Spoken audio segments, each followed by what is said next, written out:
Hi hello నమస్తే అందరూ ఎలా ఉన్నారు? నేను మీ లావణ్య శ్రీరామ్. ఈరోజు మరో కొత్త వీడియోతో మీ ముందుకైతే వచ్చేసాను. ఈరోజు మనం మాట్లాడుకోబోతున్నది చాలా అందమైన ఫ్లవర్ మరియు పవిత్రమైన పువ్వు అని చెప్పొచ్చు. అదేనండి మన కమలం, లోటస్ ఫ్లవర్ గురించి మాట్లాడుకుందాం.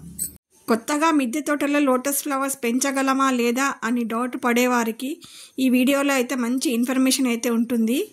పదండి వీడియోలోకి వెళ్ళిపోదాం. చూస్తున్నారు కదా, ఇంత పెద్దగా అందంగా 2 చేతులు కూడా సరిపోవట్లేదండి, అంత పెద్దగా వచ్చాయి.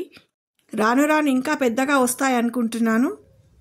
ఎందుకంటే దీనికి ఫస్ట్ ఫ్లవర్ వచ్చినప్పుడు చాలా చిన్నగా వచ్చింది. ఈ మొక్క నాటి దాదాపు 3 months అయితే అవుతుంది.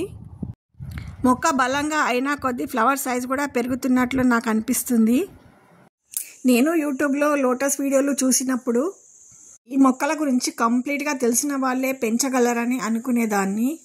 నేను ఫస్ట్ టైం తెప్పించుకొని ట్రై చేశాను, పెంచగలనో లేదో అని, పూలు పూస్తాయో లేదో అని బాగా టెన్షన్ అయితే ఉండింది. ఇవి 8 డిఫరెంట్ కలర్స్ అయితే తెప్పించాను. మొక్కలు నాటుకున్నాక వాటికి ఎలా మెయింటైన్ చేయాలి, ఎలా కేర్ తీసుకోవాలి అని నేను స్వయంగా ఎక్స్పీరియన్స్ చేశాకే ఈ వీడియోని మీతో షేర్ చేసుకుంటున్నాను. ఇదైతే వాటర్ లిల్లీ. ఇది కూడా స్టార్టింగ్లో ఫ్లవర్స్ చిన్నగా వచ్చేవి, దీనికి కూడా రాను రాను ఫ్లవర్స్ సైజ్ పెద్దగా అయితే అయ్యింది.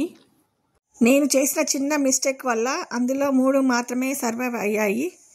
ఎక్కడో చెరువుల్లో కుంటల్లో పెరిగే లోటస్ ఫ్లవర్స్ మన ఇంటి పెరట్లో మిద్దె తోట పైన చిన్న చిన్న టబ్బుల్లో పెంచవచ్చా అంటే పెంచగలననే కాన్ఫిడెన్స్ అయితే నాకు వచ్చేసింది.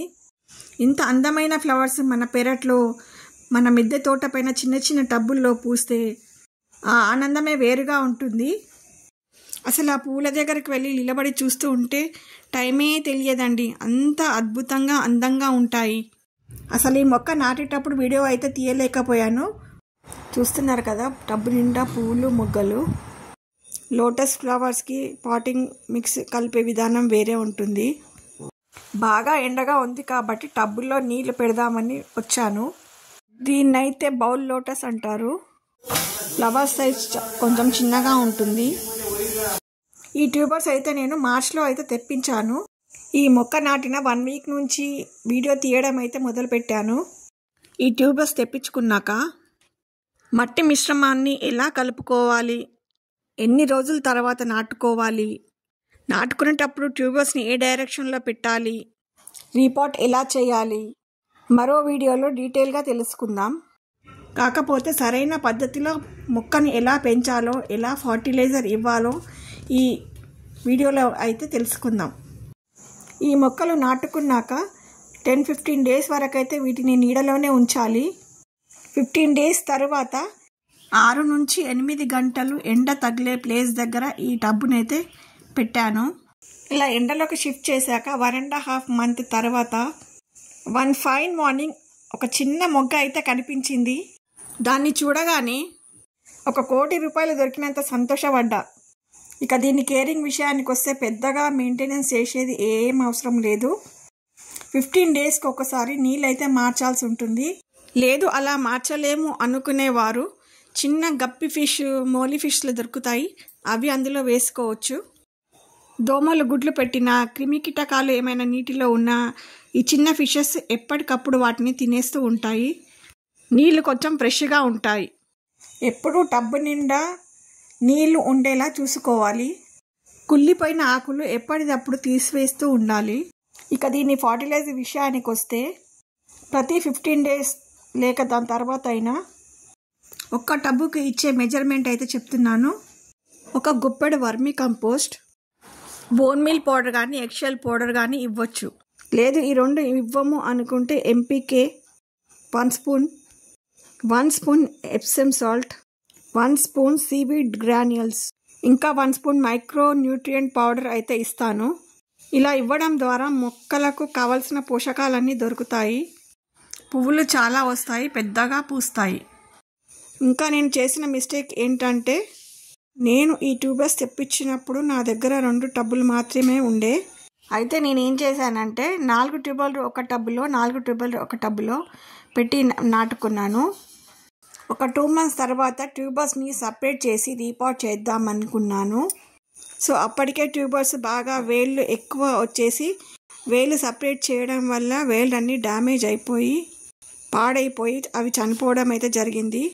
సో నేను చెప్పొచ్చేది ఏమిటంటే ఎన్ని ట్యూబర్స్ తెప్పించుకుంటున్నారో దానికి సరిపడా టబ్లు తెప్పించుకొని రెడీగా ఉంచుకొని ట్యూబర్స్ని అయితే నాటుకోండి.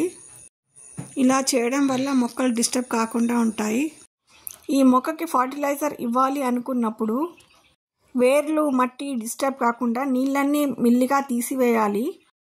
తర్వాత మట్టిని జాగ్రత్తగా పక్కకు జరిపి ఒక గుంత మాదిరిగా చేసి మనం ఇచ్చే ఫర్టిలైజర్ని ఒక టిష్యూ పేపర్లో అయినా లేదా ఒక కాటన్ గుడ్డలో అయినా మూటలా కట్టి ఆ మూటని గుంతలో పెట్టి పైనుంచి మట్టి కప్పివేయాలి.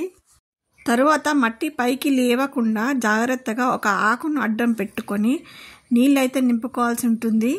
ఈ టబ్బులో అయితే ఫిష్లు వేసాను. మనము ఫిష్లు తీసుకునేటప్పుడు మేల్ ఫీమేల్ రెండు ఈమని చెప్పాలి. మేల్ ఫీమేల్ ఉండడం వల్ల చేపలు పిల్లలు ఇస్తూ ఉంటాయి. దానివల్ల మనకు ఫిషెస్ ఎక్కువగా కొన్ని అవసరం ఉండదు. కాకపోతే మనం టబ్బుల్లో అప్పుడప్పుడు గమనిస్తూ ఉండాలి. నా టబ్బుల్లో అయితే చాలా ఫిషెస్ అయితే చిన్న చిన్న పిల్లలు వచ్చాయి. నేను ఆ బేబీ ఫిష్లని వేరే టబ్లోకి మార్చాను. అలా ఎందుకంటే ఆ పెద్ద ఫిష్లు ఈ బేబీ ఫిష్లను తినేస్తాయి. కాబట్టి ఆ బేబీ ఫిష్లను తీసి ఈ టబ్బుల్లోకి అయితే వేసుకున్నాను. చూడండి, జాగ్రత్తగా గమనిస్తే మీకు చిన్న చిన్న బేబీ ఫిష్ అయితే ఈ టబ్లో కనిపిస్తాయి. వీడియో లెంతీగా అయిపోయింది కాబట్టి మరిన్ని టిప్స్ కోసం మరో వీడియోలో అయితే తెలుసుకుందాం. చూశారు కదా, ట్యూబర్స్ తెప్పించినప్పటి నుంచి పువ్వులు వచ్చేదాకా నేను ఎక్స్పీరియన్స్ చేసిన ఈ వీడియో మీకు ఎలా అనిపించింది? ఈ వీడియో నచ్చితే మాత్రం ఒక లైక్ ఇవ్వడం మాత్రం మర్చిపోవద్దు. ఈ వీడియో నచ్చకపోతే ఎందుకు నచ్చలేదో కామెంట్ రూపంలో తెలియజేయండి. అలాగే మీ బంధువులకి, మీ ఫ్రెండ్స్కి కొత్తగా మిద్దె తోటలో లోటస్ ఫ్లవర్స్ ట్రై చేయాలనుకునే వారికి ఈ వీడియోని తప్పకుండా షేర్ చేయండి. వాళ్ళకి యూస్ఫుల్గా ఉంటుంది అనుకుంటున్నాను. అలాగే నా ఛానల్ని సబ్స్క్రైబ్ చేసుకోండి. అలాగే పక్కన ఉన్న గంటను నొక్కిపెట్టండి. నా కొత్త వీడియోల నోటిఫికేషన్ మీకు వస్తుంది. మరో కొత్త వీడియోతో మీ ముందుంటాను. Thank you for watching.